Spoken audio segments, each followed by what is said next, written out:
you fail to understand, then the same incredible terror that's menacing me will strike at you!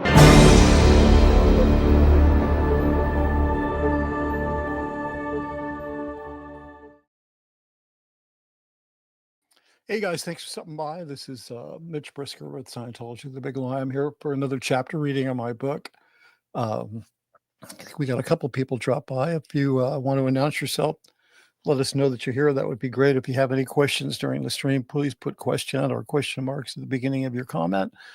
And if you have a comment, if you're not just gas bagging with one of the other people in the chat, just put comment on it. So anyway, things seem to be calming down a little bit here in LA with the fires. But let's just move on. I don't want to talk about the fires. It's just like I'm still processing, like saying the fact that the LA that I grew up with, I'll never see again for, I'm sure, the remainder of my life. It's just kind of sad. Okay, so today's chapter is titled Flying Monkeys. I know that people are pretty familiar with that term, but I didn't necessarily write this book for people in this community. Excuse me, I hope, is my audio okay? Can you guys see me okay? We good? Okay, good, thanks. So yeah, this chapter here, can you see that? It's called, it's a little picture of some flying monkeys. Anyway, there's some interesting stuff in here. I hope you enjoy it. And we're just going to start now. People can go back. I know that there's not really anybody here, but that's fine. People can go back and listen to it. So this is chapter 17, Flying Monkeys.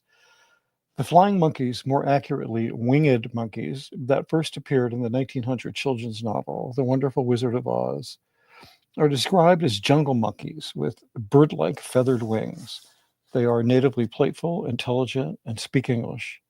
But when under the control of the Wicked Witch of the West, they enact pure evil and are bent on destroying Dorothy and her friends. Dorothy, her friends, and her little dog. How could we forget about her little dog? In the vernacular of prop psychology, a flying monkey is an agent who acts on behalf of an abusive person.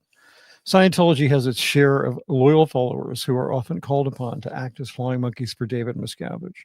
Sometimes they are sent out in the guise of the squirrel busters to torment defectors accused of practicing Scientology outside the authority of the church, squirrel being the Scientology term for such individuals. Sometimes groups of flying monkeys are sent to torment defectors who have spoken out against the church, often ambushing their prey in public, hurtling abusive remarks while videotaping the person's reaction in an attempt to push them over the edge so they can capture an unflattering moment to use to embarrass the target in the media. I was once invited to accompany a group of squirrel busters traveling to Texas to antagonize Marty Rathbun, the number 2 ranking executive who had defected and set up his own brand of Scientology while blogging about the abuses he had witnessed and experienced.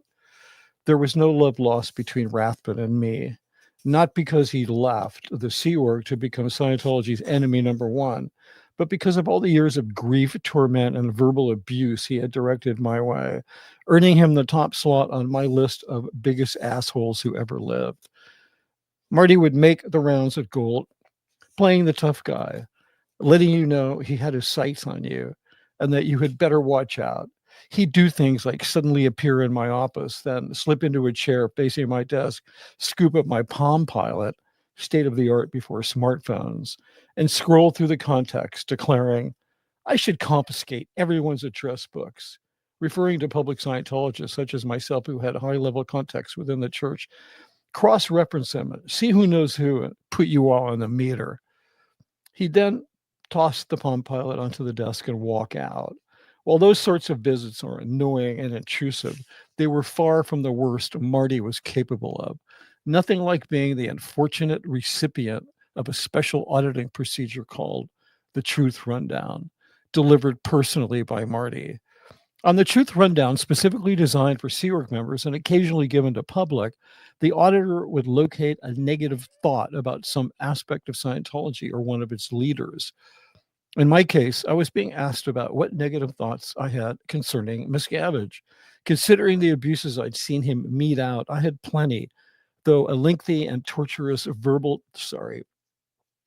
Through a lengthy and torturous verbal procedure, the auditor would work the person over until they convinced themselves uh, they had imagined whatever caused them to have that negative thought in the first place.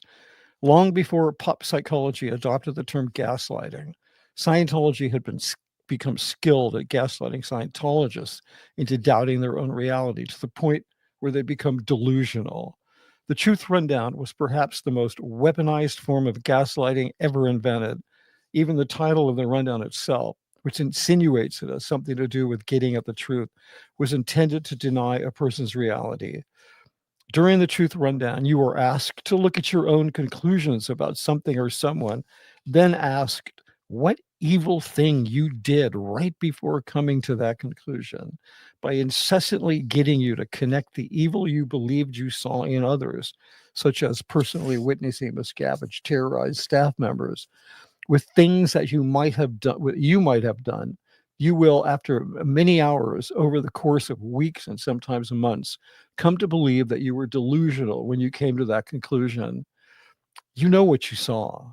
I absolutely saw Miscavige abuse staff, but maybe it only looked like abuse because I was looking through a distorted lens. Far worse than being treated to the Truth Rundown by Marty was being security checked at the hands of his 14-year-old female protege while she was under his guidance. While she was under his guidance, he subjected her to extreme verbal sexual abuse while administering the security check to me. The purpose of a security check in Scientology is to get a person to admit to having committed transgressions against the mores of the group. These transgressions are defined as overt acts, meaning something the person has done which harmed their own survival or the survival of another person or a group. As a result of having committed an overt, the person now has a withhold, meaning something they are withholding for fear they will get in trouble or out of fear of harming their reputation. In some cases, the overt acts are classified as some level of criminality, as described in the book An Introduction to Scientology Ethics, which details the misdemeanors, crimes, and high crimes as defined by the Scientology justice system. Anything disclosed in a security check is actionable, meaning the person will be held accountable and consequences will be doled out. Generally, those consequences involve being assigned a lower condition. A person thus assigned has to perform a series of prescribed steps involving identity destroying self examination, acts of contrition, the making of amends through performing extra work or making financial donations, delivering an effective blow to the enemies one has been pretending to be part of, despite personal danger, and finally presenting their transgressions in writing to their fellow group members, along with what the person has done to make up the damage. Then only when a majority of fellow members sign the person's petition for reentry to the group are they allowed to move out of lower conditions. If the Puritans had the lower conditions, they would have had no need for scarlet letters or pillories. When it came to keeping the flock docile, contrite, and well behaved, Hubbard had developed far more powerful tools for public shaming than the Puritans ever imagined. I don't even recall why Marty hauled me into the sect check. Like a vampire in need of human blood, Marty needed to feast daily on the fear he could extract from others. And somehow I ended up on the menu. Miscavige was in Clearwater, tangled up in some legal matter or another. So Marty was free to roam the base with impunity, bullying and mind fucking anyone he wished. Hubbard developed a particularly devious technique called murder routine. Employed in Scientology sect checking, murder routine calls for asking the person if they committed an overt so outrageous that they will counter by saying the thing they actually did. For example, you say the person stole a paperclip from the org, but refuses to tell the auditor, despite the needle reactions on the emitter that supposedly indicate the person is lying. The sect checker then asks the person for an outrageous overt, such as, "Did you murder someone?" The person then counters with, "Well, no, all I did was steal a paperclip." At least that's the idea behind it. Uh, if the person doesn't cough up the overt, the severity of the exaggerated accusations become more extreme. That was the case with the sect check I received from Marty's 14-year-old protege. I was sitting across the auditing table from LD, her initials, holding the cans. So that, and by the way, I've reported all this. So this law enforcement knows all about this. The cans, so that she could see them as required to ensure I wasn't moving them around, trying to artificially influence the meter, braced for what I thought would be garden variety, extreme invasive interrogation on the e-meter per the sec checking procedure. LD asked, has a withhold been missed? Meaning, did someone nearly find out about something you did that you did not want them to know about? Or did you suspect that they might know? This is the entry point to chasing down the overt. LD was distracted and occasionally fiddled with her right ear. That's when I noticed she was wearing an earpiece. Then I heard it at about the same volume and ferocity of a buzzing fly as when you hear some sound bleeding out of someone's earbuds. I heard Marty's voice screaming into her earpiece. I couldn't make out the exact words, but it didn't matter because LD was repeating them, outrageously exaggerated questions of a highly explicit and obscene sexual nature. When we hear about kids auditing adults, it's not just that they're asking them, but in this case, they're being forced to ask questions that just them being in the presence of someone giving them that question, that would be felony verbal essay of a minor. I couldn't make out the exact words, but it didn't matter. I'm not going to repeat them. Whatever you might imagine, Marty screamed into her earpiece. Magnify that by 10 times, and you still won't get close. Did you put your blank in the blank of a blank? It's just on and on. And on and on and on. Questions only the sick mind of a deranged psychopath like Marty Rathbun could come up with. And all of it being repeated by a frightened child. Years later, after Marty escaped from the base for the last time, LD came to see me in my office in the Cine Castle. She was in her early 20s and was still in RTC. She actually apologized for her part in that sec check. I later learned that LD left the sewer. I'd be surprised if she's still in Scientology. I think she might be. Let me just stop here and say, there's like victim shamers out there. There's occasionally they hear these kind of stories and then they decide. There was a small group of people at one time on YouTube that decided that somehow I had colluded when they heard this or read it, that I had somehow colluded with Marty to verbally SA this girl. Nothing could be further from the truth. There was 2 guards standing outside. They were like, why didn't you get them to leave? There were 2 thugs standing outside. If I had like blown the session, as they say, I would have just been picked up and put back in the chair. So it was like, it was pretty scary. And then there's Marty, who's in the next room looking at this thing on camera, because all auditing rooms in Scientology have cameras, and listening through an earpiece, and then listening to a microphone and then screaming in her earpiece. And Marty was a big guy. I mean, I wasn't afraid of him physically, but he was known to, if somebody wasn't being compliant in a sec check, he was known to come in the room, take them out, punch them in the face, and then put him back in the chair, because he was really that kind of criminal person. Okay, let me find out. Anyway, I just kind of wanted to explain that. And as I said, I've reported all this to appropriate authorities. Okay. So I couldn't make it. Okay. Okay. The overriding reason for my refusing to join the Squirrel Busters in their mission to torment Rathbun, I want to see if I said the real reason in my book, because if I didn't, I'm going to share it with you or anyone else. Had nothing to do with his having become an enemy of the church or with the grief it personally caused me. Rather, in my view, public spectacles such as those the Squirrel Busters engaged in only added to the church's reputation as a corrupt entity that shamelessly and very publicly harasses its critics. Yeah, so I wasn't, but I didn't say that. How I got out of it, because they like chartered a jet and they wanted, they'd fly people. You guys have probably seen the videos of people harassing Marty. So, and I was never asked to do that kind of stuff because I was busy doing other stuff. But so they asked me to go down there.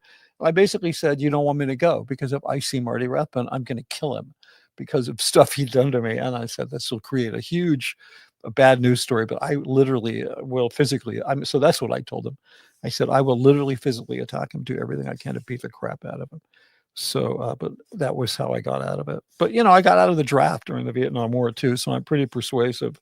Okay, cool. So here we go. Let's carry on. There are a few times, however, when I was persuaded to play the non-combative role of a miscavige flying monkey. It kind of sounds like I'm trying to make myself look out to be a good guy. But the fact of the matter is I did not agree with the combative nature of Scientology's, tactics. I thought it was really just a horrible look, even when I was in. So anyway, let's just go on here. There were times when I was persuaded to play the non-combative role of a combative role of a miscavige flying monkey, such as the time I was ordered to reach out to actor Jason Beghe to try and dissuade him from attacking Scientology.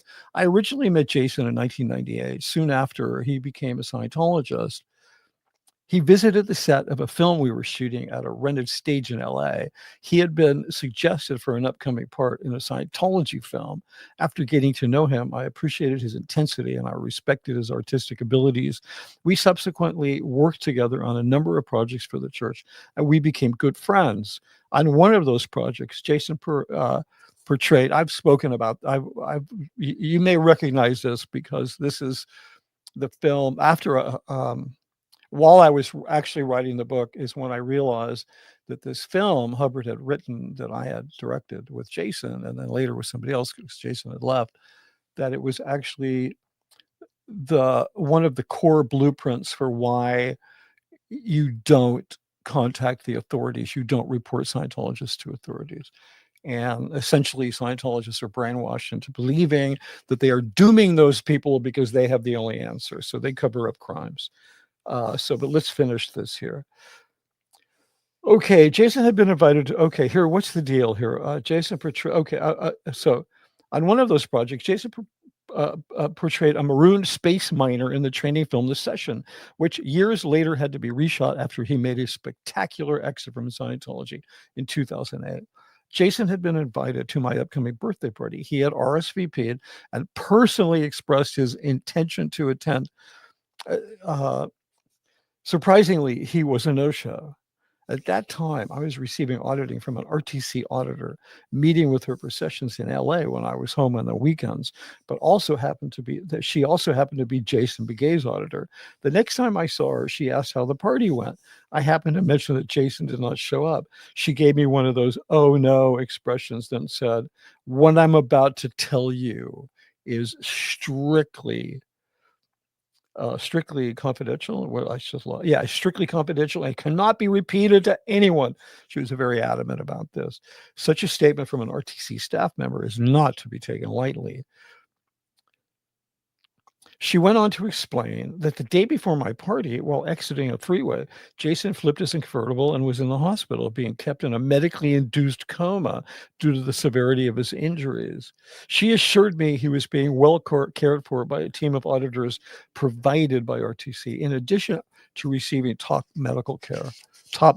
Anyway, wanting to limit the spread of bad news, especially anything tragic, to a valued Scientologist, anything tragic happening to a valued Scientologist such as Jason, I was sworn to secrecy. A few days later, I received a frantic call from my former assistant, Lisa Allen, who I cannot call this person out enough. She's one of the few names that appears in my book because she ended up being one of the main perpetrators, prisoner perpetrators in the hole. She was, if you've all heard the story about Debbie Cook being made to stand in a bucket of cold water, a trash can under an air conditioner while somebody hung a sign on her that said lesbian, that was Lisa. So anyway, I lost my preferred. Okay, so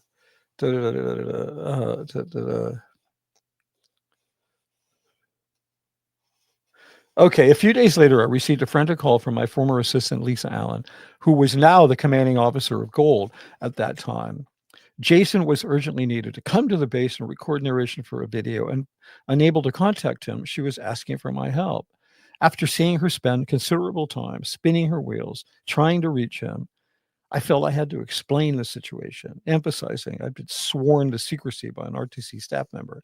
About 6 weeks later, Jason was fully recovered and arrived at the Gold base for a scheduled shoot. Upon walking into the studio, the entire crew gathered around him and started to applaud. Now, remember, I had been sworn to secrecy about this. Sort of telling him how happy they were that he'd survived his injuries. Apparently, once I confided in Lisa, everyone on the base knew. I was beyond embarrassed. Apparently, at Gold, a secret was something you told one person at a time. I can't really stress to you how much this shows the sort of the kind of privilege that these Sea Org members have in terms of what they know about public. Like they think it can be their business to know anything. And that it doesn't matter if I was sworn to secrecy because they're under the same, bonds of secrecy. But it was incredibly embarrassing because Jason walked in and nobody knew about what had happened to him. And then, 40 people are clapping and saying, "Hey, great, you survived." Apparently, beyond the embarrassment of having my confidence betrayed in such a public way, the incident served to prove that in Scientology, and especially in the Sea Org, it is not possible to have friends, since the primary role of a friend is someone you can confide in. Further evidence occurred when staff members with whom I'd become close, with whom I'd confided personal details, later escaped and shared those details with members of the Scientology community. I know that sounds like I'm banging up, but this was kind of like there were people, it doesn't matter who it is because it's like they're forgiven and it's all worked out, but there were personal details that staff at Gold knew about me. And then when they left Scientology, they were still in that Scientology mindset. So they'd start talking about all those personal details, which really wasn't cool. Not all of them did that, just a few. Later, okay, but maybe I deserved it because I was still, enabling. I was still an enabler of that organization. It can be disheartening when you confide in someone only to find those details on the internet. A few years later, Jason called bullshit, Jason's words on Scientology, and made headlines with his dramatic tell-all YouTube interview. You guys remember that when he talked to, what's his name? Oh God, I think he's a Swedish or Danish. He's a friend of Tori Magoo's. He's the guy that got her out or helped her get out. He's the guy who started Operation Climbake. I can't think of his name. Anyway, so a few years later, Jason called bullshit in Scientology and made headlines with this dramatic tell-all YouTube interview. I never thought I'd speak to him again until the day Tommy Davis, you guys know who Tommy Davis is. He's recently been on the radar, and he's still a Scientologist. He's Ann Archer's son. He was a spokesperson when Mike Rinder was thrown in the hole. They grabbed Tommy. He was the guy who famously went on CNN and said there's no such thing as disconnection in Scientology. So I never thought I'd speak to him again until the day Tommy Davis handed me a recording device and said, "The boss wants you to call Jason." Tommy, the handsome young son of Oscar-nominated actress Ann Archer, had risen up the ranks in the Sea Org to become, for a time, an international spokesperson for the church and one of Miscavige's trusted flying monkeys. I knew Tommy years back when he was posted as a designated celebrity wrangler at Celebrity Center. Tommy eventually became a sort of de facto chief of staff for Tom Cruise, while his then wife, Jessica, acted as Katie Holmes' handler. I had once cast Tommy in a Scientology music video, playing the role of a man standing on a majestic mountaintop, staring off into the sunrise, absurdly symbolizing a person achieving a higher state of existence. During the course of filming, I had unloaded Tommy, white-knuckled and shivering, from a helicopter onto a precarious mountain peak. You could say we knew each other. Soon after Jason Beghe's infamous interview hit YouTube, on a bright and sunny day at Gold, Tommy approached me with a request to call Jason. He's going to do the Matt Lauer Today show, and the boss wants you to talk him out of it. Tommy explained, A, I didn't want to talk him out of it. B, I thought if he wanted to go on the Matt Lauer show, that's his own right to do that. And C, I didn't particularly want to get involved in their bullshit games against people who'd left. He handed me a little recording device attached to a wire with a suction cup. "Here," he said, Attach this to your phone. The boss wants the call recorded. Apparently, they tried everything to reach Jason in an effort to dissuade him from being interviewed by Matt Lauer on the Today Show. I hadn't spoken with Jason in a while, considering he was now playing the role of noisy apostate. I was certain I was one of the last people he wanted to hear from. If I were able to reach Jason, I wanted our conversation to be private. After all, we were friends, and I felt I had a right, even an obligation, to have a private conversation with him. So I attached the mic to my phone, but never turned on the recorder. Plus, when it came to recording phone conversations, California is a two-party state, meaning it's illegal to record a conversation without the consent of the party being recorded.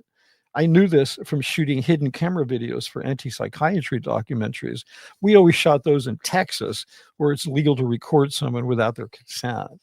So, wanting to keep the conversation private and not wanting to break the law, I disregarded the recorder. Jason answered on the second ring. "Hello, Jason. It's Mitch Brisker." To my astonishment, he replied, "Hello, sir."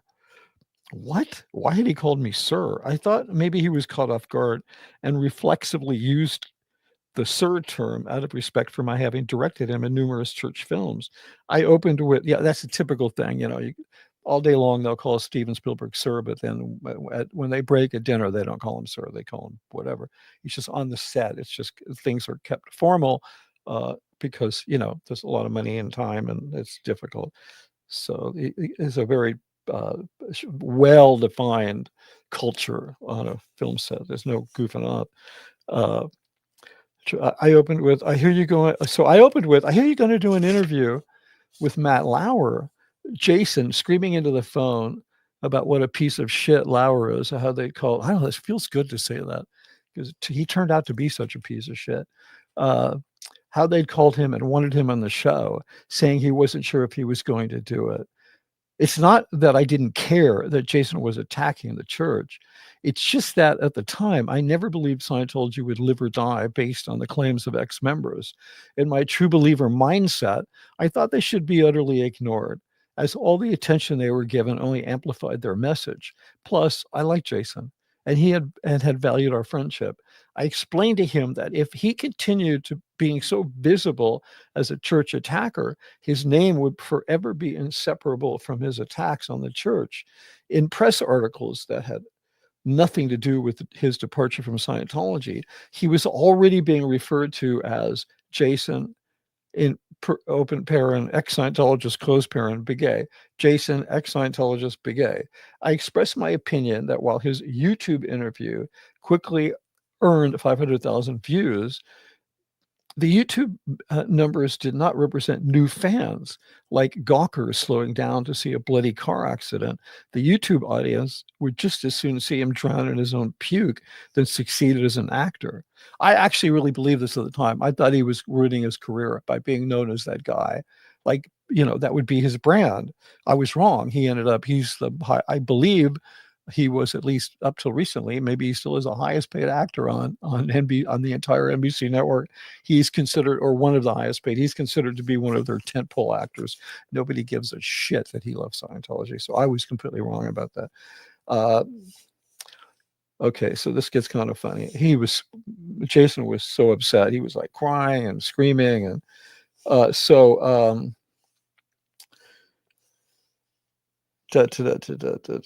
okay, so he continued to complain that his young son was now forbidden to play with the son of a mutual friend of ours. They can't play together because you're an SP, Jason. You took the course. You know the policy, I explained. If I'm an SP, then declare me, he determined. I said, I'm not the church, I replied. I don't declare people. If you want to be declared, you'll have to ask them to declare you. His voice softened and he said, Mitch, why do you want to waste your time, your talent working for Scientology? Somehow, Jason had momentarily pierced the cognitive dissonance barrier that allowed me to speak with him and think that I'm right.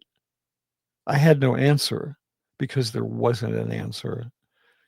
Later that day, I handed the recorder back to Tommy, claiming it had failed to record. Soon after that call, Jason phoned me 2 or 3 more times just to express his reasons for leaving. For years to come, I would ask myself the same question. Why was I wasting my talent working for Scientology? Jason never did the Matt Lauer interview, and I never spoke with him again. His departure from Scientology and subsequently speaking out didn't hurt his career. Someday, I hope to get a chance to thank him for asking me that question and to apologize for being a Scientology operative. Okay, so that's there's more. There's more, but I want to just take a look at these comments. There's a lot of comments here. So there's a comment from Professor Kakan. Hey, thanks for stopping by, man. Comment, just the term Scientology is nonsense. That's what I thought at age 10. Dad said Scientology was cool and beneficial. Dad would not lie to me at the beginning of my cognitive dissonance. Yeah, boy, I can totally understand that. And I can't even imagine. I mean, I'm not going to get into this now, but both of my kids who are grown men now, they were born into Scientology and raised until their early teens, early teens, maybe 16, my older son. So yeah, I know well how toxic it is. It's just like every day I have some little shard of memory about, oh yeah, that's really bad for kids. But I've had, I don't think my relationship with my kids will ever be what it could have been, but I've apologized to them, and we've had lots of talks, and yeah. So anyway, it's a thing. I understand exactly what you're saying, Professor Kakan. Hey, degraded daughter, thank you so much for showing up. Just starting from the beginning. Okay. What this is? Well, let me see if I can answer this. Elsie says, "What keeps you?" I think she just meant what kept you in. You seem like you were a smart person and could see that things weren't right. What kept me in? Well, part of it was money. I was, I think, well, it's really, this is stuff that I'm still dealing with. What kept me in? Part of it is like, you're in a room with a bunch of people and they're all saying that it's great and they're doing fine. And then so you start to think, well, maybe I'm the only one that's not really getting it. And then after a while, I'm like realizing that just the interaction I'm having with them is really bad for me. Like just having to, be there so much and to be so subject to their authority and their orders. And then even after I realized that, then it was about money because I'm like, well, I'm making really decent money. I got to find a back door that I kind of sneak out of. Maybe I can train enough people and they'll be like, fine. But, it doesn't, yeah, anyway, that's what basically kept me in. Not my family because they'd left. I was still in after I was divorced and my former wife had left and my kids were no longer in. They hated Scientology. I'll tell you, having children is my kids are very unique, perceptive, talented young men. And I knew watching their experience Scientology, I knew instinctively in the back of my mind, Scientology was not going to survive a second generation of Scientologists in today's world. It just, that first generation, it kind of, there are a bunch of born-ins who were, born in the 60s and 70s, but, the current people who identify as born-ins or growing up in Scientology, I knew it wouldn't survive. But just watching how my kids found it so distasteful. Okay, so let me see. Yeah, there you go. Yeah, exactly. Anna from Canada says even doctors can be indoctrinated. Yeah, it's true. A lot of it has to do with it's like a communal thing. There's a lot of other people, them, you like them, you respect them, and they're like doing fine with it. So and this, I've heard a lot of people say this, you start to think it's something wrong with you. And that's like that's the epitome of shame when you think you're the one that's defective. So you need to stick with something. And that shame is really instilled in Scientologists. And I should probably talk about that more, the way they do that. I mean, it starts with their personality test where they kind of, supposedly find things wrong with you, which they can fix. But they literally do this incredible job of filling you full of shame And then, so you think you're the problem and everybody else is doing great and you just need to stick in. So, I'll probably have more to say about that later, but that's pretty much the answer. Anna from Canada, I think you're a new a viewer here. I hope you subscribe and give me a like. I really appreciate your coming by. I love Canadians. They're like Americans, but they have manners. So she says, an ex-Catholic, I was forced to confess my sins when I was 5 in kindergarten. I had to repent of my sins through required prayers. And I have done many confessions as a child, weekly, even though I find, and then I think she's going to finish. There's a little bit more there. But so Hubbard said a number of times that Buddhism is a first cousin to Scientology, which is absolutely BS. Scientology has a lot more to do with Catholicism than it does with Buddhism, because Buddhism doesn't require a person to repent, doesn't believe in heaven and hell, doesn't force a person to engage with an organization or pressure a person to engage with an organization. But yeah, there's a lot of similarities, with there's a lot of points of intersection with a religion that is so heavily dependent on confession like Catholicism. But at least the Catholic Church supports, they provide 25% of the healthcare on the entire planet, most of it in emerging nations and poor nations. But, the history of Catholicism is like the history of wars on planet Earth. But, yeah, it's pretty crazy. I mean, kids in Scientology, it's a big deal. You guys have heard all about confessionals and sect checks and the need to sort of get your whiffles off and be clean. And there's some, compelling arguments for why it's good not to have secrets, but it's just weaponized against people. So Professor Kakon, Elsie, long answer, buy Mitch's book, short answer. Maybe he'll give a short answer at the end of this reading. And he reads the chat questions. Yeah. Yeah. Anna from Canada said, that's disgusting now. It was completely different than Scientology. Yeah, Catholicism is completely different than Scientology. I don't really have anything against Catholic.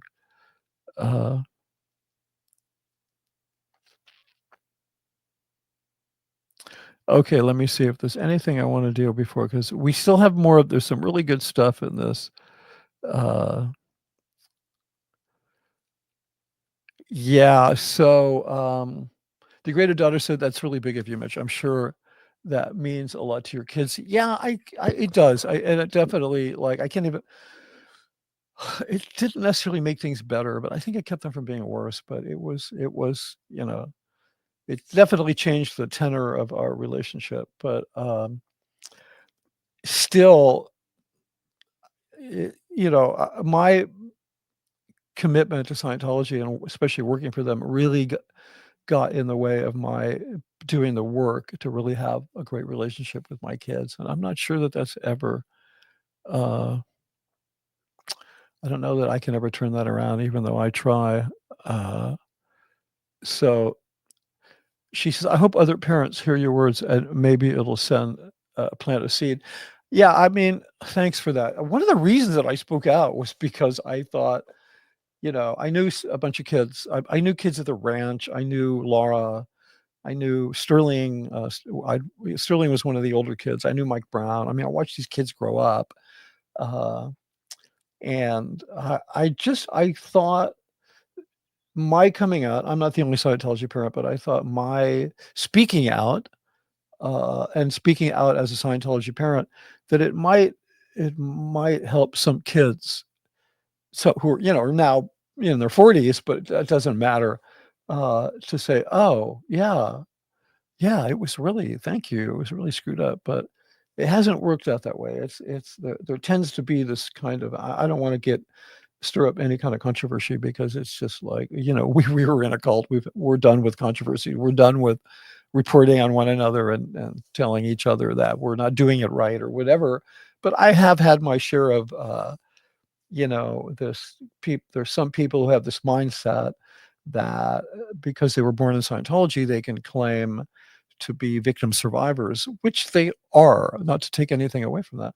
And that anybody who walked in like me, when, I was 23 and addicted to drugs and not doing very well. And but anybody who's my age is a perpetrator. So it's kind of like some people have tried to divide the ex-Scientology, uh, world into two types of people: victim survivors and perpetrators, and it's just not the case. So I continue to speak about having been a Scientology parent and how toxic the exposure of Scientology is to kids. It's very, very toxic.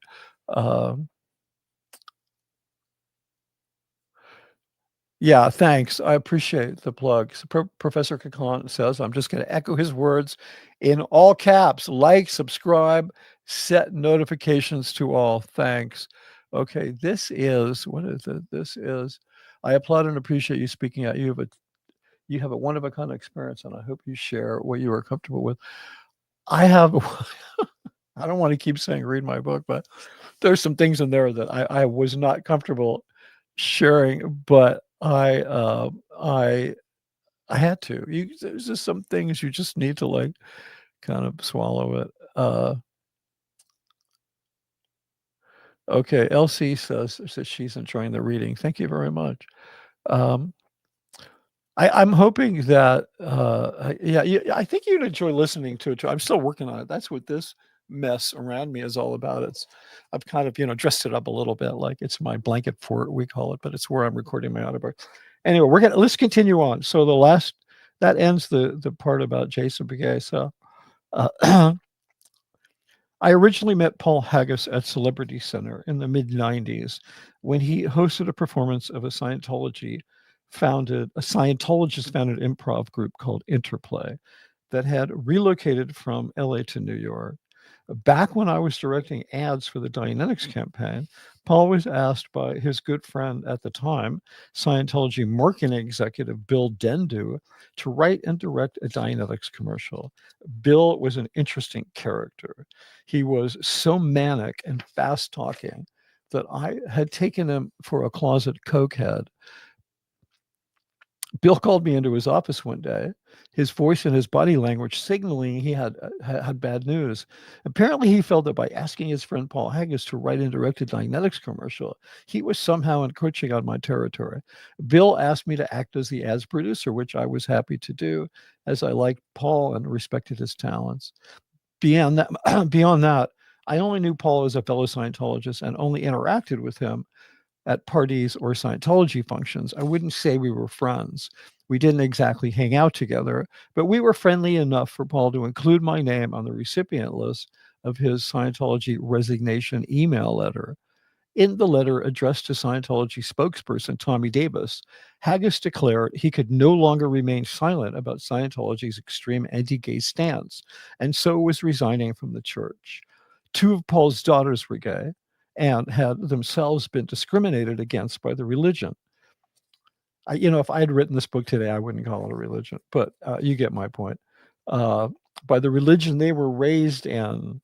In response to the letter, Tommy requested a meeting with Paul at his West Los Angeles office. He's not in LA anymore, but this is when he was in LA. Never one to show up for a fight without plenty of backup.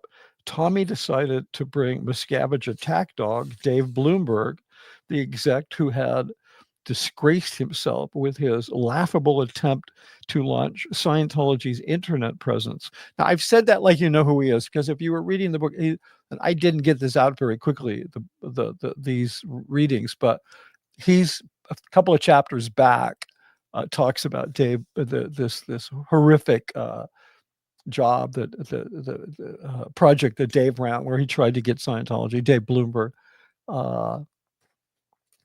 Dave Bloomberg is a major attack dog in Scientology. He's an executive of Scientology Media Productions. And he was, I think, busted more than any. He spent some time in the hole, and I would see him all the time. After Miscavige shut the hole down, he loved to, when people were in trouble, like executives, people like Dave Bloomberg, he'd put them into sets. He'd send them to where I worked, and they'd build sets, and I'd walk out and I'd see these guys that, I had met with 2 weeks ago or a week ago as executives, like Kurt Wieland, who was the WDC OSA and CO OSA before Mike Rinder. I'd see these guys in there in a t-shirt, huffing and puffing and sweating and building sets all the time. So anyway, I lost my place. Oh, so yeah, so okay, Dave Bloomberg. Also joining us was Scientology pro writer who was always trying to get back on Miscavige's good side by racking up hours participating in those famous squirrel buster ambush parties, and me, just because I was someone they felt Paul respected. I was like, you want me to go visit? Anyway, I was really shocked that they asked me to go. The four of us donned our flying monkey suits and headed out to Paul's production offices in West LA for the agreed upon meeting. If I were to make a bullet point list of the major items that ultimately drove me away from Scientology, accompanying the flying monkeys to meet with Paul Haggis that day would be high on the list. Paul was gracious and respectful. It was clear he wanted to confront Tommy, say his piece, hear what Tommy had to say, and be done with it. I sat there silently throughout the meeting, watching my fellow flying monkeys fumble through their self-righteous efforts to dislodge Paul from his heartfelt beliefs and to convince him that Scientology was, in fact, a gay-tolerant organization, that any actions to the contrary were done by unauthorized personnel voicing their personal opinions, not those of the church. This was in reference to a staff member at the San Diego Church of Scientology who had voiced public support for California's Proposition 8 banning same-sex marriage and had appeared to do so on behalf of Scientology. Paul demanded that the church make an official statement concerning its stance on gay rights. Tommy ducked and dodged, claiming the church could not comment on political issues. But in fact, since its inception, Scientology has clung to its founders' words on homosexuality, which the following is but one example, and I quote, "Such people should be taken from the society as rapidly as possible and uniformly institutionalized. For here is the level of the contagion of immorality and the destruction of ethics. Here is the fodder which secret police organizations use for their filthy operations." L. Ron Hubbard, Science of Survival. I sat there in silence, embarrassed that my presence was a tacit endorsement of the lie that Scientology was anything less than vehemently anti-gay. In sharp contrast, in 2023, Pope Francis declared that laws criminalizing homosexuality are unjust, saying that God loves all his children just as they are, and called upon Catholic bishops to support laws to welcome LGBTQIA plus people into the church. And yet, Scientology's attitude on homosexuality remains in the dark ages, while its leader declares it to be the coolest religion on earth. I did not make that up. I think I mentioned, I tell the backstory on that, but that's, he made a public statement, David Miscavige, that Scientology is the coolest religion on earth. I know, I'll give you all a minute to just kind of puke in your mouth and then we'll go on. Also on the day's agenda, Paul wanted his guests to answer up to the reports of Miscavige's physical abuse. I mean, he's literally saying to them, Paul's saying to them, but Miscavige beats his staff, which I'm sitting, and I'd seen it, and I think everybody, anyway, let's just go on.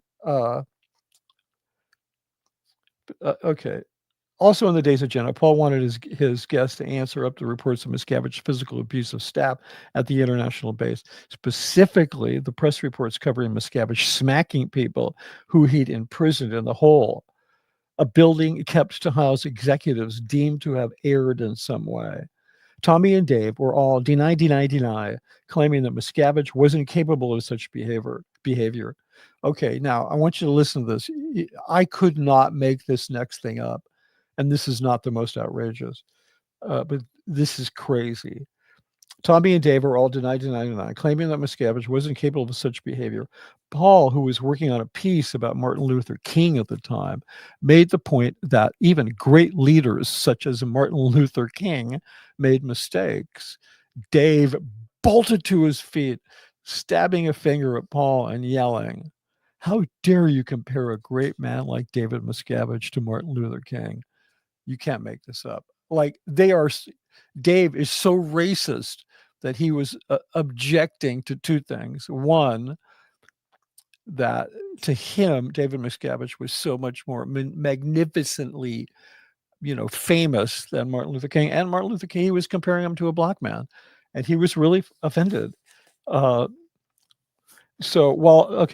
while Scientology executive Dane Bloomberg may have worked hard that day at convincing Paul Haggis that the church was gay friendly, in private, his words told an entirely different story.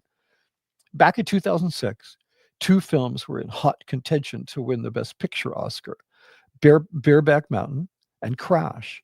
When Crash, directed and produced by Paul Haggis, got the nod over the heavily favored Brokeback Mountain, the Academy received sharp criticism, with film critics and industry journalists complaining that the Brokeback Mountain Oscar snub was motivated by homophobia. I don't know if you guys remember this. They claimed Brokeback Mountain was the obviously superior film. Even Paul Haggis himself later stated that Brokeback Mountain was a better film than Crash.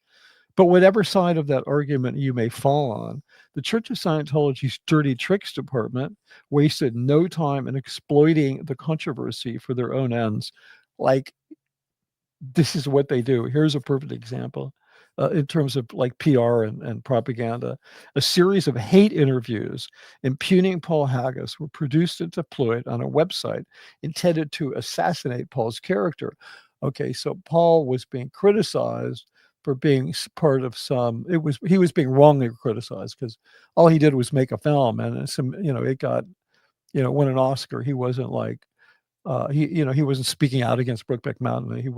He's not anti-gay. Two of his daughters are gay. And so anyway, so this is even worse than the Martin Luther King thing. One of the interviews featured none other than a scientist. Okay, so OSA started doing these interviews and putting them on the internet about how Paul was like, he was part of this anti-gay campaign, and he was part of this anti-gay Hollywood. The Church of Scientology is posing as like this pro-gay warrior. So anyway, here's what happened. One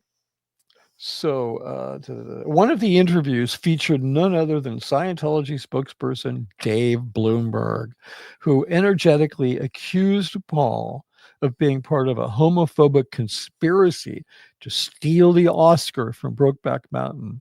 The cinematographer who shot the interview happened to be Rachel Hastings, a talented young Sea Org member who I'd worked with and had been friends with for years. Rachel would later come out as gay, escape the Sea Org to pursue her filmmaking career, and become an outspoken critic of Scientology. Told me that she sat dumbfounded listening to Dave Bloomberg blathering on in his virtue signaling role as a defender of Brokeback Mountain. When the camera was cut, Rachel, according to Rachel, I have no reason to doubt this, Rachel asked Dave, "Have you ever even watched Brokeback Mountain?" To which he replied, "Why would I ever watch that fucking fag movie?" So anyway, this is like, that I'm sure that really happened. So these are where these people are at. I mean, this guy could just sit there and lie with impunity and try to talk shit about Paul Haggis being behind some anti-gay conspiracy to rob Brokeback Mountain of an Oscar, which is just preposterous. Well, he himself is vehemently anti-gay. Okay, so nothing came of the meeting. Paul continued to speak out against the church, and Tommy Davis continued to insist the church was gay friendly. Shortly after the meeting that day, I had a personal conversation with David Miscavige, wherein he positioned Paul Haggis's public resignation from Scientology as Paul grandstanding in front of his gay daughters, from whom he was estranged, due to having been a negligent father. That was very odd, as I had seen both his daughters at his production company when we met at his office that day, and he was very obviously engaged with them and supportive of their careers. So, but that's a typical Miscavige thing. It's just talk people down, talk people down, talk people down. On November 10th, 2017, Paul was sued by a former publicist who accused him of sexually assaulting her back in 2013. Paul claimed the suit was part of a retaliatory operation executed by Scientology, seeking to discredit him. He was not able to show evidence of the claim. But I can tell you in no uncertain terms, having seen firsthand the lengths to which Scientology will go to destroy their critics, personally, I have no doubt that Scientology was behind that suit. In fact, the moment I heard about it, that was my first thought. Narcissistic sociopaths are noted for engaging flying monkeys to execute smear campaigns against anyone attempting to expose their true nature. It was an unending source of amazement to me how Scientology could suddenly turn against former members, sometimes for doing nothing more than criticizing their First Amendment right to leave a religion. People talk about the First Amendment like you have a right to worship as you wish and join any religion, but the First Amendment. God, I'm sorry, I forgot to take that off of there. I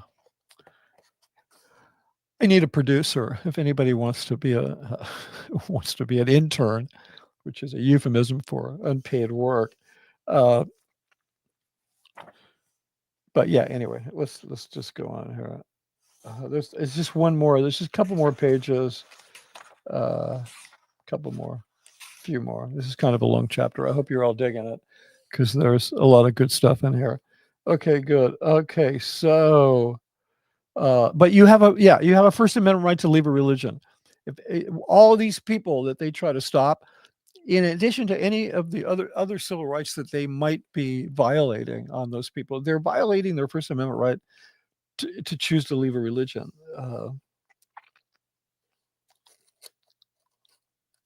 A staff member departs without permission, blows, and suddenly the news is out. They had a history of incest or embezzled funds or were secretly gay, and on and on. High-ranking Scientology executives and celebrities who left or spoke out publicly were shamed on social media and in the press. But since I wrote this, the effectiveness of that shaming is just it's gone way down. I mean, even before I wrote this, I mean, I remember watching right before I left Scientology, as I was leaving, I watched all of Scientology, the Leah's show, the show, the Aftermath show, and they'd send her these letters intended to make her look bad, and then she would just read them, and it was so obvious to people that only an abnormal organization would act that way. So here, there's a little more. And suddenly the news is out. They had a history of incest or embezzled funds or were secretly gay, and on and on. High-ranking Scientology executives and celebrities who left or spoke out were publicly shamed on social media and in the press. Often, information acquired in auditing sessions under the guise of confessional privilege is used in the smear campaigns. The church always claiming that such individuals had not left but were dismissed for their crimes against Scientology. Buried on page 40 of L. Ron Hubbard's sacred text covering Scientology's draconian justice system and introduction to Scientology ethics, Hubbard stresses that people leave organizations, marriages, etc., due to their own destructive acts. But the most important statement, perhaps in the entire book, is tossed off as an afterthought. And I quote, "And certainly one can treat people so badly that they have no choice but to leave. Guaranteed, you will never, ever hear that statement repeated anywhere, at any time by any Scientologist, even though anyone who ever spent any amount of time in Scientology and left did so at some point, because at some point they experienced a return of critical thinking, or they had been treated so badly, or had witnessed the bad treatment of others, or were threatened with emotional harm, being cut off from friends and family, or financial harm, losing employment, that they finally reach a breaking point. Yet when people do leave Scientology, even if they've been held prisoner, put on a steady diet of rice and beans, and made to suffer daily bouts of verbal and physical abuse, Scientologists believe that for those who have left, they have committed crimes against the church." I had managed to make myself unavailable whenever called to act upon as a flying monkey in any of the in-person attacks, the exception being the meeting with Paul Haggis, which was civil and not like any of the encounters I'd seen reported where the flying monkeys would ambush an unsuspecting whistleblowing apostate in a parking lot at the airport or on a sidewalk, demanding to know, what are your crimes? I did, however, contribute an occasional statement to the rumor-mongering hate machine David Miscavige aimed at outspoken ex-church members, such as the time I referred to my old friend Jeff Hawkins as a small-time marketer who was way, way in over his head. I hope my previous statements about Jeff have set the record straight. Yeah, I don't know. Yeah, anyway, one of the reasons that I'm here is to just kind of, hold myself accountable. Have I done that? Jeff and I are friends. We were always, it's like, eventually you just get pressured enough and you want these fuckers to leave your office. So you're like, yeah, okay, here's a statement, blah, blah, blah, blah, blah. And it's cowardly. But Jeff and I have laughed about that, so it's okay. Flying monkeys are not only called upon to smear and punish at the behest of a sociopath, sometimes they are called on to shore up a flood of negative PR concerning the church and to whitewash its sinking reputation. In 1998, the former St. Petersburg Times, now known as the Tampa Bay Times, correspondents Tom Tobin and Joe Childs did a feature on David Miscavige. Those are the guys that wrote the Truth Rundown. Later, a few years later, Tobin was invited to tour the international base, and I was provided as someone with whom Miscavige had worked for many years and could speak of his leadership qualities. I spent a good hour or so giving various anecdotes illustrating Miscavige's leadership. The bubble I was kept in was that effective. I believed every word I said. It eventually dawned upon me just how badly Miscavige needed associates such as myself, well-paid, loyal, isolated from the dark side of his iron-fisted rule, that he could trot out as needed to give a positive interview. Yeah, but here's the deal. One thing a sociopath and a narcissist is incapable of doing is keeping their mask on. It's going to slip. Eventually, it's going to slip. And that's definitely what happened in my case. But for many years, I was like, no, he's an okay guy. He's really, these people that got hurt, they deserve it. And let me tell you, it's all bullshit. Everything you've ever heard about him is true. Okay, so we're almost done here. Okay, so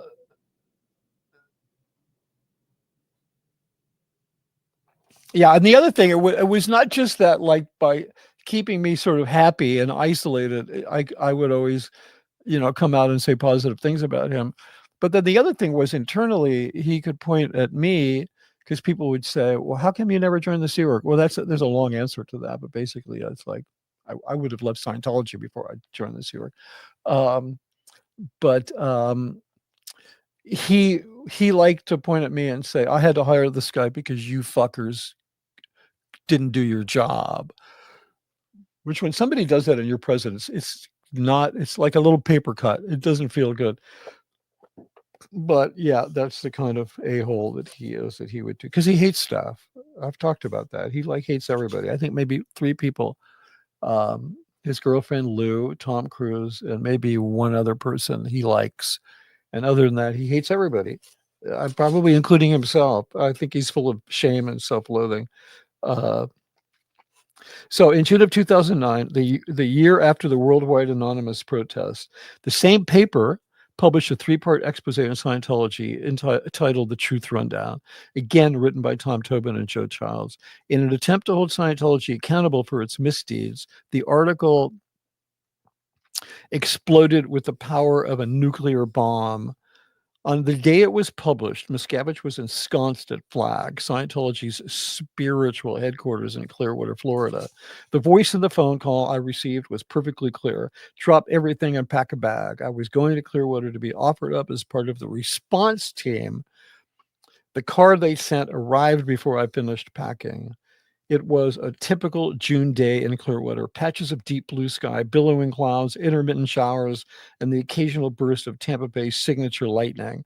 Pulling up to the Fort Harrison Hotel, Scientology's premium accommodations located in downtown Clearwater, is much the same as pulling up to any luxury hotel.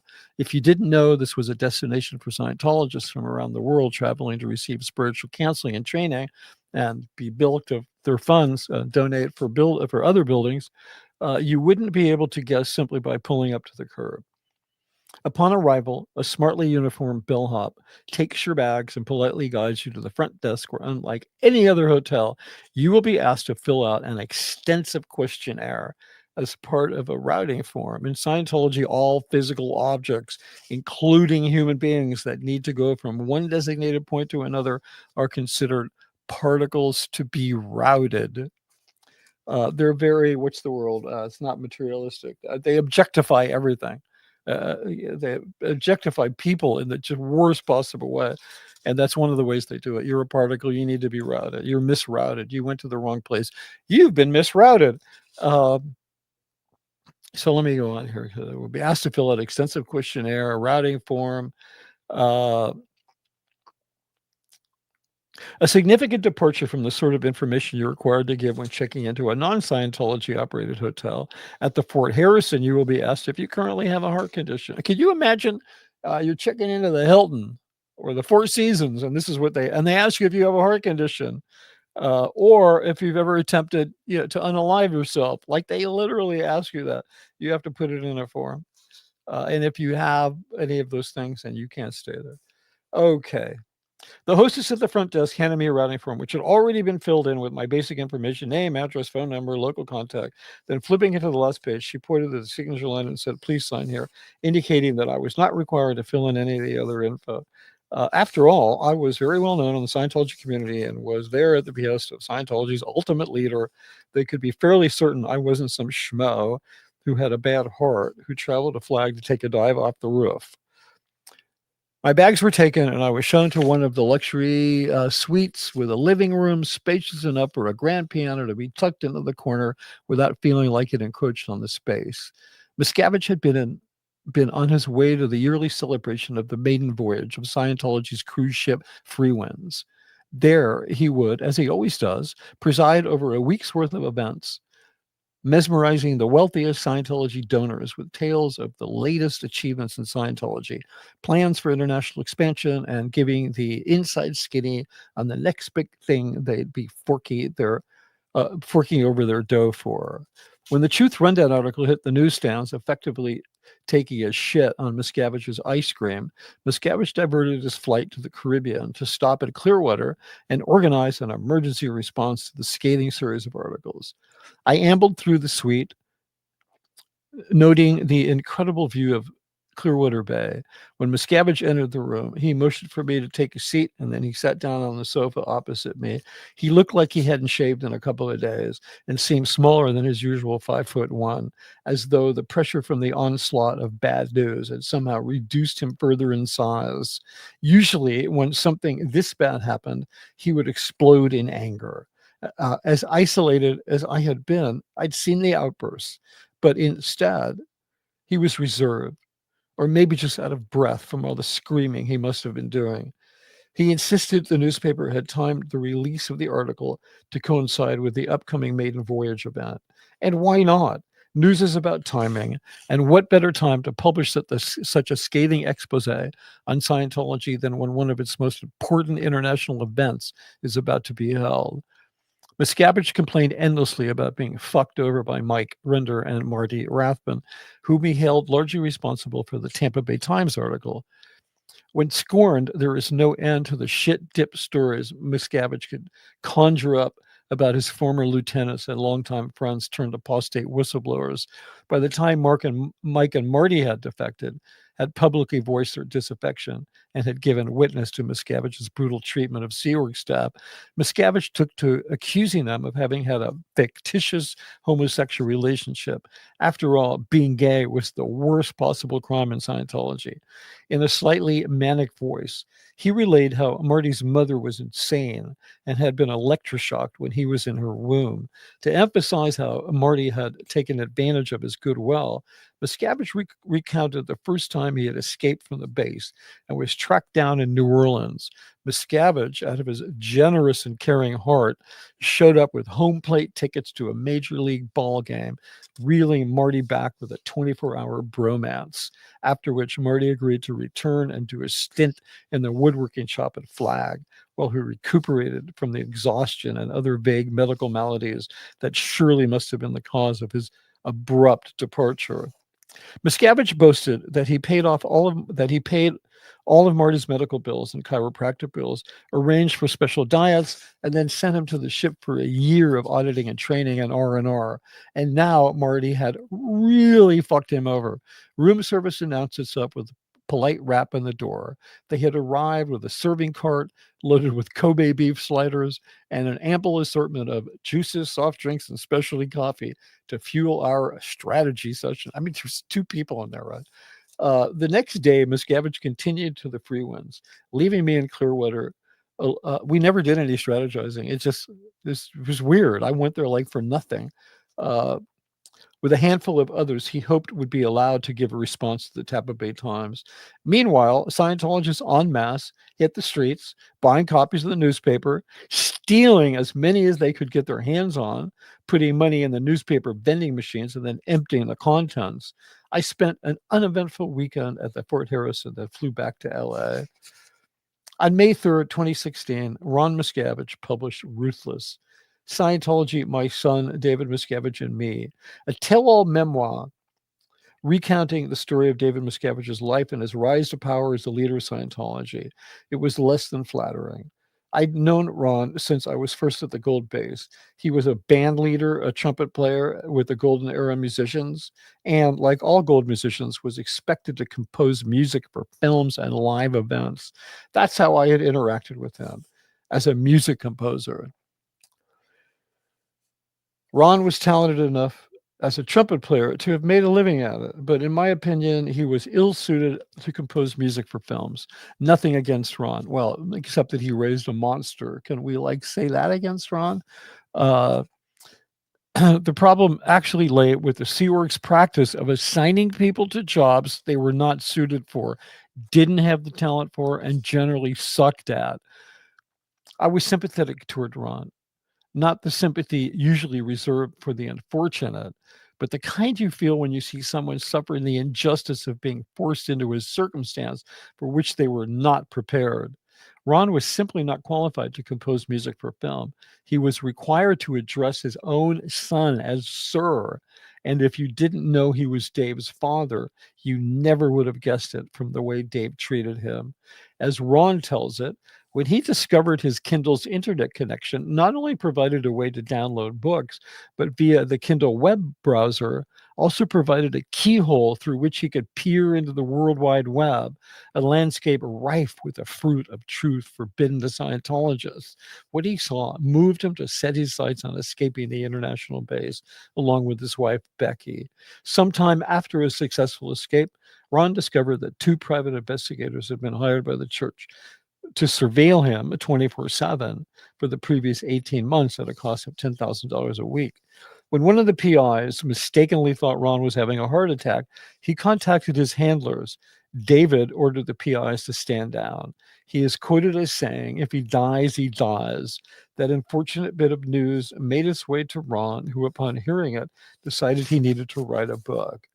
The release of the book was preceded by an interview with Ron Miscavige on ABC's 2020 broadcast on April 29th, 2016. Once again, the church and specifically Miscavige were under fire from the media, and once again the alarm bell sounded, and I was called upon to dust off my flying monkey wings. Sorry, I misread that. Miscavige was hopping mad about the book, an upcoming interview. His plan, round up the usual suspects and interview us on video, testifying to what an inept criminal his own father was, and claim that the book was a pack of lies from the mouth of an abusive parent and alleged rapist. To cap it off, he intended to send, I don't know, do I get into that story about Ron being accused of R-ing some woman, and Dave claims that he He got a team of highly paid Scientology attorneys to get his father out of trouble on the condition that his father joined the Sea Org and come up to gold. So I don't know if any of that's true. That's what he told me, but I do know that the part about the legal trouble he was in is true because he wrote about that in his own book. Uh, to cap it off, he intended. Okay, so hold on, I missed something. So okay, his plan, Miscavige's plan: round up the usual suspects and interview us on video testifying to an inept criminal, blah, blah, blah. I read that. Okay. To cap it off, he intended to send the execs at ABC News truly impressive gift baskets of fresh baked goods. Yep, you read that correctly. Baked goods. What better proof that you care about your staff or that Ron Miscavige's book should not be taken seriously or that you are a good and noble movement than to have your own 5-star Italian pastry chef who bakes fresh baked bread daily for the crew and provides them with custom birthday cakes. Send the 2020 producers a basket of freshly baked bread and pastries. Miscavige ordered Gold staff member and Sea Org pastry chef Panuccio Tisi, the Italian master baker who had created the wedding cake for Tom Cruise and Katie Holmes, to put together a scrumptious basket of baked goods, certain that the goodies would sway the journalists into softening their report on the church. He actually thought he could win them over with a variety of mini loaves of delicious fresh baked bread, carrot cake, gingerbread, poppy seed with lemon icing, all of it decoratively labeled, individually wrapped, and thoughtfully presented. I have it on good authority that upon receipt of the baskets, the producers laughed out loud and posed with the gift baskets the way DEA agents might pose with a cache of captured bricks of cocaine. Pressed into service. It was really delicious. I'm sure after they laughed at it, they all ate it. It was, I mean, this guy's a really good baker. Uh, pressed into service, I spent the next few days directing videos intended to extol the greatness of L. Ron Hubbard, spotlight the humanitarian leadership of David Miscavige, and expose the base criminality of Ron Miscavige. It was all bullshit. By this time, I'd gone full Leni Riefenstahl in her guise as a Mietlaffer or a Nazi traveler. That you might recall from an earlier chapter. The definition of that is a person who doesn't speak out of either fear or because they're benefiting themselves by having the relationship. So yeah, I was definitely a Scientology traveler at that point, no longer convinced by the ideology of Scientology. I lacked the courage to leave, fearing reprisals and financial uncertainty, while taking advantage of the opportunity to earn a buck. As for my on camera interviews, not really an interview, as I'd written all my own questions and answers, I had given my personal testimony as to why it was okay for Sea Org members to be paid so little, actually pennies an hour, arguing that if you take into account all the elements provided for their overall lifestyle, they are actually supported above the U.S. standard of living.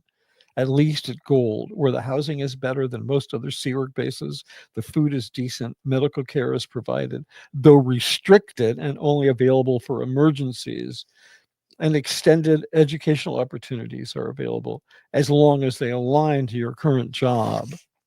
More importantly, look, this is a confession I'm making here. Okay, so this was part of me like holding myself accountable because I gave ABC this whole very rational description of why, justification for why it was okay for Sea Org members to be paid so little.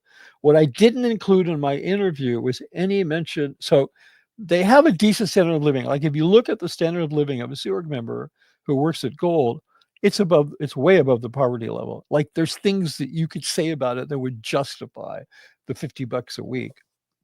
Hear me out. What I didn't include in my interview was any mention of quality of life.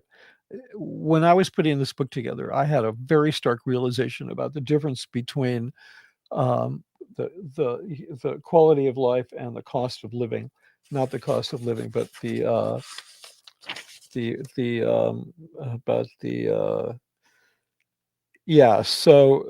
standard of living. So there's two very different things. So while they may have a decent standard of living, While Sea Org members at Gold may have an acceptable and defensible standard of living, they have an abysmal quality of life. To highlight the difference, imagine you are super wealthy yet are dying of a painful, incurable disease. You would have a very high standard of living, but an intolerable quality of life. While being in the Sea Org is not the same as having a painful, incurable disease, for many members, it is painful. And with a billion-year commitment, it can sometimes seem incurable.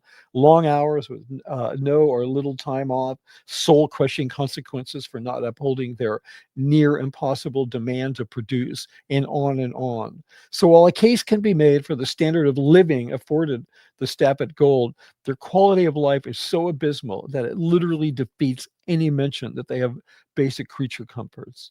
What good is a state-of-the-art commercial kitchen if you never know when it's going to be ordered to provide only rice and beans for an indeterminate period of time? What good are high-quality cotton sheets when you can only visit them when you have permission to sleep?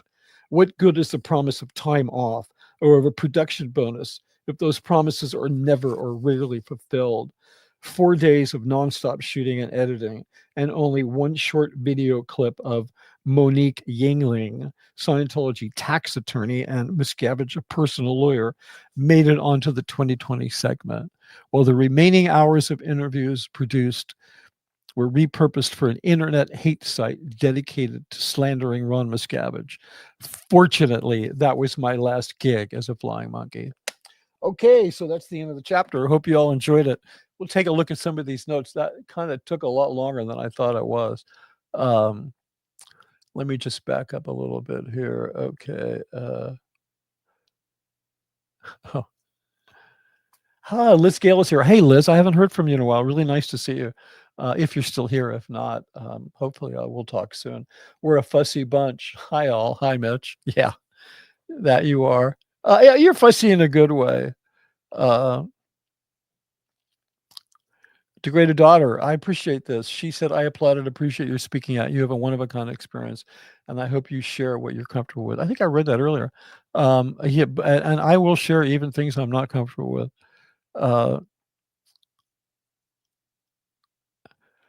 We all realize this is also degraded daughter. We all realize we have feelings and lots of them. Don't worry, people are listening. Keep going. Yeah, thank you for that. I appreciate that. Okay, good. Here's a comment. This is a comment from Professor Comment. My dad. Oh God, did I read this earlier? My dad got in as an adult in 1956. He was a dilettante that did a quiet quit after doing OT levels and was in the SO. A year after I was out and read OT3, I asked him. He didn't warn me about body thetans. He said I would not have believed him. I had to experience it myself. Yeah, that's a whole conversation. But yeah, thanks for that. Let's go on. What do we have here? Guess it. Yuck. Okay, good. Wow. Okay, good. CEO Bill says, I can't quit you, Dave. Yeah, it's very funny. Well, this is not totally true. Adam Carmona said the church isn't anything friendly. They really like people with money. They're very friendly to people with money, people who can make them look good. They're okay with that. But in terms of general social structure, they're not anything friendly. You're right.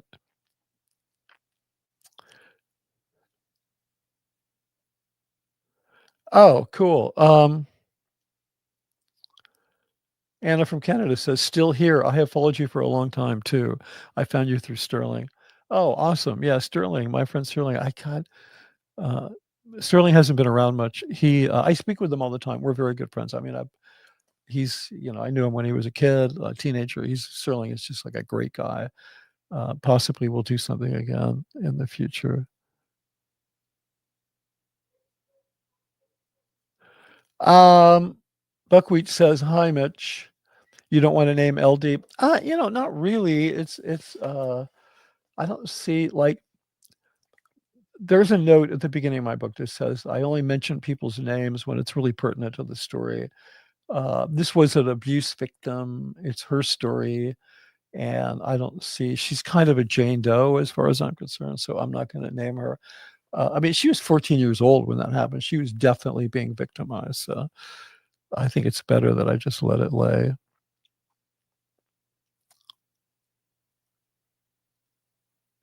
Yeah, so here's another. This is Professor Kakan said, my last 3 months, I'm assuming he means his last 3 months in Scientology, I was just a pain in the ass ethics particle. And that's a term, particle. It's like something to be routed. It's another way in which you are, just objectified in Scientology because you're just like a particle. You're like an ethics particle. You're just reduced to a physical thing.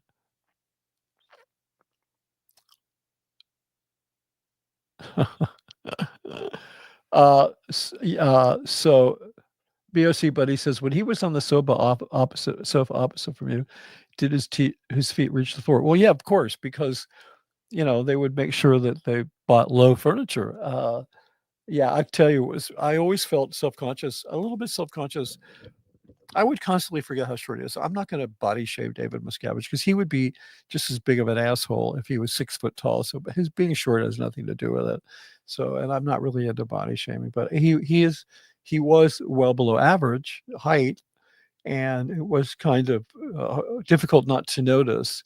But I would often go into a meeting and I'd sort of very carefully lower my chair because I'd kind of like get down on my, like,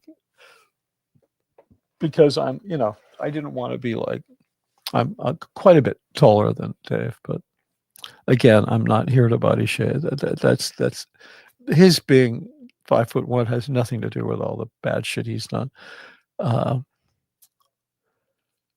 Okay, so CL Bill says, if it's true, Dave covered up essay. If it's fake, Dave is telling a vicious lie about his own dad.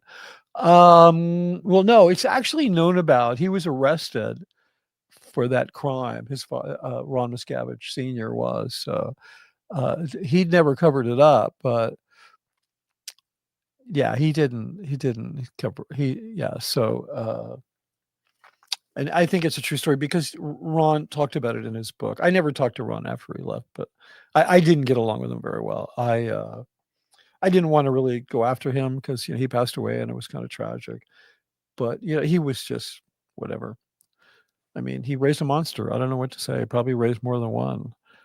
He was a really abusive guy, and he was a racist. I got sick and tired of listening to his jokes. And he was an okay trumpet player, but he was not a film composer. So, and this says, Paralyzed says DM's birthday is April 30th, so the ABC piece was like a present to his son. Yeah, I forgot about that. No, you're absolutely right about that. By the way, the interview that I did that was sent to ABC, there was just this huge, massive amount of material that was sent as a response because any press outfit that's going to print something about you, they'll check with you. Often they'll ask you for a comment because they like to say, we asked the church for a comment and they refused to speak to us or whatever. But they responded. They gave a response because they were asked to. They were like, if you would like to respond, we'll give you a segment. And so they sent all this stuff and the baked goods, and they used a 10-second clip. They did show a 10-second clip, as I said, from Monique Yingling. And yeah, I lost my train of thought. Oh, but okay. So my interview, the one that I did, it showed up on the internet on a hate site for Ron. Like, I didn't do it for that reason. They never had my permission to use it. So what I did was, if any of you were interested, I took that video off the site and then I made a reaction to it, a video, and it's on my page if you want to see it. It's one of the videos. It's one of the first videos I did, one of the first 2 videos I did. It's called I Was a Scientology Flying Monkey. And you might want to watch it because it's got some interesting stuff. And you get to see me being like a complete indoctrinated Scientologists saying horrible things about Ron Miscavige.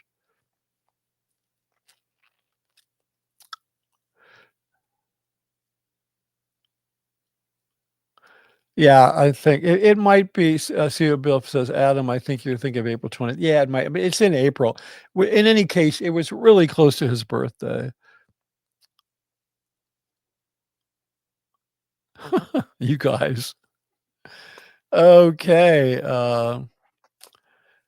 BOC Buddy says April 30th is the date Hitler unalived himself.